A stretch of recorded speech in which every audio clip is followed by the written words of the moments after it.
কি বলবো বলো, তাদেরও তো সংসার চালাতে হবে। তো একটা মেয়ে যদি একটা মেয়েকে অপমান করে বা তাকে ডাউন করে, তাকে ছোট করে। এদিকে বাংলার মেগাস্টার শাকিব খানের দুষ্টু কোকিল গানের সমালোচনা করলেন ওপার বাংলার শ্রাবন্তী চ্যাটার্জি। কি বলবো বলো, তাদেরও তো সংসার চালাতে হবে। তো একটা মেয়ে যদি একটা মেয়েকে অপমান করে বা তাকে ডাউন করে, তাকে ছোট করে।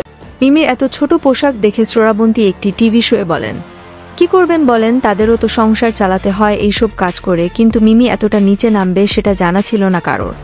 টাকার জন্য মানুষ কতটা নিচে নামতে পারে তার জলজান্ত উদাহরণ মিমি। শাকিব খানের তুফান যেমন বাংলাদেশের ব্যবসা সফল সিনেমা হয়েছে, কিন্তু তেমন সুবিধা করতে পারেনি কলকাতায়।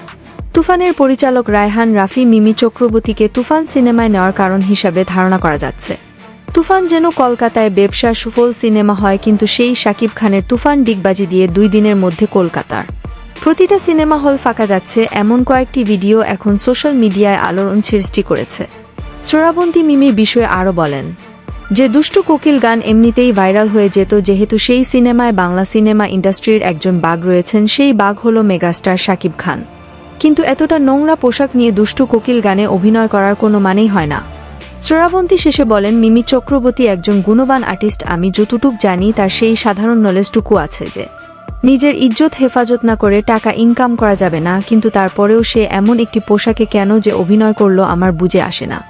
ডিরেক্টর চাইলে যে সব কিছু খুলে নাচতে হবে বিষয়টা কিন্তু এমন নয়। নিজের ইচ্ছে বাইরে ডিরেক্টর এমন পোশাক পরাতে পারবে না, এটা শিল্পী সমিতিতে সুন্দর করে লেখা আছে। তাই আমি তুফানের ডিরেক্টরকে দোষ দিব না। অনেক সিনেমা প্রেমী ভক্ত বলেন ইন্ডিয়ান সিনেমায় এর চেয়ে আরও কম পোশাক পরে, কিন্তু আপনারা পরলে দোষের কি?